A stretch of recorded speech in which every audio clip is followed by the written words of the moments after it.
সমস্ত রাষ্ট্রবাদী বন্ধুদেরকে আমার নমস্কার। আমি অনির্বাণ, বাংলার রাজনীতি আপনাকে স্বাগত।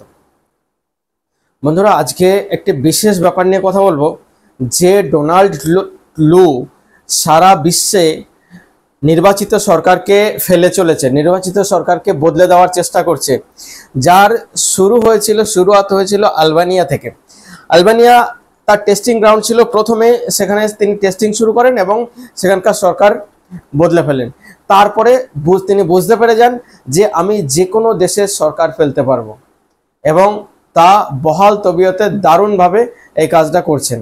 ডোনাল্ড লু কিন্তু এই ব্যাপারে বেশ গ্র্যাজুয়েট হয়ে উঠেছেন। আমরা বেশি দূরে যাব না, মিডল ইস্টে যাব না, আফ্রিকান কান্ট্রিতে যাব না, ওগুলো নিয়ে এন্ডলেস লিস্ট, বিরাট লম্বা লিস্ট, অত দূরে যাব না। আমরা যে জানি আলোচনা করব এই মুহূর্তে পাকিস্তান, শ্রীলঙ্কা, বাংলাদেশ, ভারত, এগুলো নিয়ে আলোচনা করব। ডোনাল্ড লু আমাদের প্রতিবেশী দেশ প্রথম কোথায় এসে কাজ করে? প্রথমে এসে কাজ করে মায়ানমারে কিন্তু সরকার বদলে দেয়। তারপরে শ্রীলঙ্কায় কিন্তু সরকার বদলে দেয়। বেশি ডিটেলসে যাব না, ভিডিও লম্বা হবে, আপনারা সমস্ত কিছু জানেন এগুলো। তারপরে ইমরান খানের সরকারকে কিন্তু এই ডোনাল্ড লুই পরিবর্তন করায়, ইমরান খানের সরকারকে ফেলে দেয়। যেন ইমরান খান করাপ্টেড, এই ধরনের এত বেশি কথা বলে। পুরো পাকিস্তান মানেই তো করাপ্টেড, কিন্তু ইমরান খানকে দাগিয়ে দেওয়া হলো, ফেলে দেওয়া হলো। তারপরে ভারতবর্ষে চেষ্টা করা হলো মণিপুরের মাধ্যমে। মণিপুরে যে ঘটনা ঘটছে এর মাধ্যমে ভারতবর্ষে নির্বাচনের সময় থেকে এই চেষ্টা করা হয়েছে, লোকসভা নির্বাচনের সময় থেকে। কিন্তু ভারত একটা বিরাট দেশ, শক্তিশালী দেশ, সংগঠিত দেশ, এখানে তার শিক্ষা চলেনি, পুরো চলেনি তা বলবো না, কিছুটা তো চলেছে। কারণ দেশের মধ্যে ভারতের মধ্যে ভারত বিরোধী অনেক। এদের মা যে এদের কি খেয়ে জন্ম দিয়েছিল তা নিয়ে এখন কিন্তু খুব চিন্তা হয়। যাই হোক, যেখানে বিজেপি সম্পূর্ণভাবে জিতে আসার কথা ছিল সেখানে বিজেপি জিতে আসা দূরের কথা, বিজেপি 272 থেকে নিচে নেমে 240-এ আসে এই ডোনাল্ড লু এর কারণেই। যাই হোক, সেটা নিয়ে কথা নেই। তারপরে দেখলাম আমরা বাংলাদেশে তাখতাপালাট হয়ে গেল। এরপরে আজকের ঘটনা কি নিয়ে? জয়শঙ্করের হুমকি, ভারত ছাড়লো ডোনাল্ড লু। আমেরিকাতে নির্বাচন রয়েছে এই নভেম্বরে। যখন নভেম্বরে নির্বাচন রয়েছে, ডোনাল্ড লু কিন্তু পাগল কুত্তার মতন হয়ে গেছে যে যেভাবে হোক এই নির্বাচন জিততে হবে। এই নির্বাচন যদি জিততে না পারা যায় তাহলে আমেরিকার দাবদাবাটা রাখা যাবে না। মানে জো বাইডেন এটাই চিন্তা করছেন, আর ব্যারাক ওবামা অ্যাকচুয়ালি এগুলো করাচ্ছেন, ব্যারাক ওবামা এটাই চিন্তা করছেন। তো দাবদাবা রাখা যাবে না, এই ভেবে ডোনাল্ড লু কিন্তু পাগল কুত্তার মতন উঠে পড়ে লেগেছেন ভারতের বিরুদ্ধে আর বাংলাদেশের বিরুদ্ধে। এতে এক দেশ অপর দেশের বিরুদ্ধে লড়িয়ে দিচ্ছেন। ভারতের কেউ বাংলাদেশি বিরোধী নেই, আর বাংলাদেশে কিছু আছে ভারত বিরোধী, আর বাকি সব ভারতের সমন্বয়ে চলতে চায়।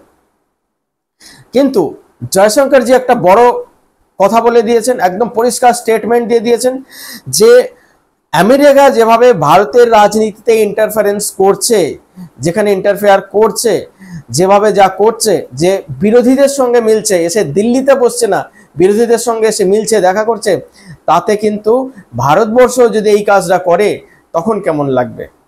ভারতবর্ষের সামনে নির্বাচন, এবং নরেন্দ্র মোদী এই জয়শঙ্করের জবাব। নরেন্দ্র মোদী যাচ্ছেন 22 তারিখে এর জবাব, যে এখানে ইন্ডিয়াতে যে পলিটিক্যাল ইন্টারফারেন্স তৈরি করার চেষ্টা করেছিল তার জবাব কিন্তু নরেন্দ্র মোদী 22 তারিখে যাচ্ছেন আমেরিকা। দেখুন কি করেন। আর সেখান থেকে ট্রাম্প তো বসে আছেন ওয়েলকাম করার জন্য। যাই হোক, আর এদিকে বাংলাদেশ নিয়ে একটু কথা না বললেই হয় না। বাংলাদেশকে ডোনাল্ড লু ভিক্ষার পাত্র হাতে ধরিয়ে দিয়ে চলে গেল। যে বাংলাদেশ সুজলা সুফলা ছিল, সমস্ত কিছু ঠিকঠাক চলছিল, তাকে সরকার বদলে ফেলা হলো। সরকার ছাত্র সমাজকে কাঁধে বন্দুক রেখে সরকার বদলে কি ঠিক করা হলো? ছাত্র সমাজ নতুন দেশ গড়বে, দেশ নতুন স্বাধীনতা পাবে। এটাই কি নতুন স্বাধীনতা? পয়সা চুরি করাটা, মানুষ মারাটা, অরাজকতা নতুন স্বাধীনতা? পুলিশ থানায় আসতে ভয় পাচ্ছে, সেনাবাহিনী তার দেশের শাসনভার নিতে ভয় পাচ্ছে, দেশের রক্ষা করতে ভয় পাচ্ছে। কোনো সমাজ ব্যবস্থায় কোনো ভয়ে কোনো প্রশাসক নেই। আর যারা রাজনীতিতে এই মোহাম্মদ ইউনিস এসে বসেছেন, আমেরিকায় এনেকে বসিয়েছে, যার রাজনৈতিক দক্ষতাই নেই, প্রশাসনিক দক্ষতাই নেই, সে দেশ কি করে চালাতে হয় তাই জানে না, বাচ্চাদের স্কুলের রোল নাম্বার রোল কল করার ক্ষমতাটা যার নেই, সে কি করে দেশ চালাবে? বাংলাদেশের মতন একটা বৈচিত্র্যময় দেশ সে কি করে চালাবে? তো ডোনাল্ডো ভারত থেকে যখন বিতাড়িত হলেন, ভারত থেকে বিতাড়িত হয়ে বাংলাদেশে ঢুকে বাংলাদেশে একটু ভিক্ষা দিয়ে গেলেন, $200 মিলিয়ন একটা ভিক্ষা দিয়ে দিলেন বাংলাদেশকে। $200 মিলিয়ন কিচ্ছু হয় না একটা দেশের জন্য, একটা কোম্পানির জন্য হতে পারে, কিন্তু একটা দেশের জন্য $200 মিলিয়ন খুব নগণ্য। সেই ভিক্ষা কিন্তু বাংলাদেশ তথা ডক্টর মোহাম্মদ ইউনূস ইনি কিন্তু হাত পেতে নিলেন বাংলাদেশের হয়ে। তাহলে বাংলাদেশকে ভিক্ষার পাত্র ধরিয়ে দিল না?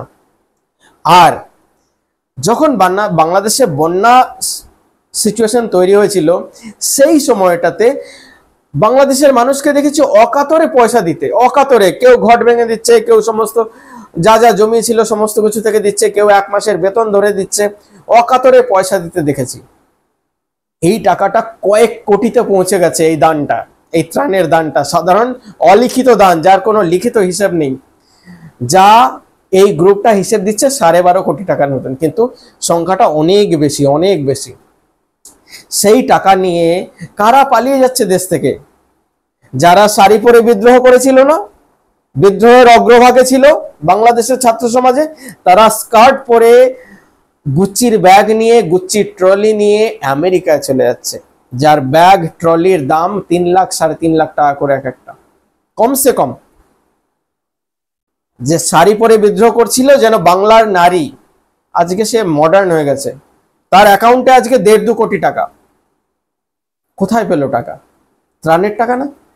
ছাত্র সমাজের জন্য যে $100 মিলিয়ন এসছিল যে সরকারকে পাল্টে ফেলার জন্য, সেই টাকাটা কোথায় গেল?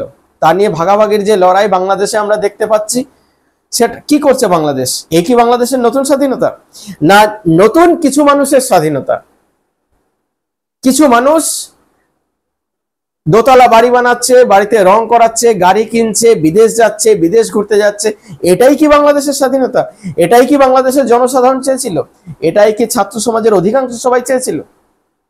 ছাত্র সমাজের মধ্যে কিছু চালাক আছে যারা এই টাকা নিয়ে বিদেশ চলে যাচ্ছে, এই ত্রাণের টাকা আর এই ছাত্র সমাজের ছাত্র বিপ্লবের নামে যে আমেরিকা যে টাকা দিয়েছিল $100 মিলিয়ন, সেই টাকাটা আর এই ত্রাণের টাকা, এই টাকা নিয়ে বাংলাদেশিদের কতখানি চিন্তা, তারা কতখানি তাদের নিজের দেশের এই চোরগুলোকে গালাগালি দিতে পারে, আজকে কমেন্টের মাধ্যমে এসে জানিয়ে যান। সারাদিন তো আপনাদের গালাগালি খাই, আজকে চোরগুলোকে গালাগালি দিয়ে দেশপ্রীতির একটু উদাহরণ এখানে রেখে যান।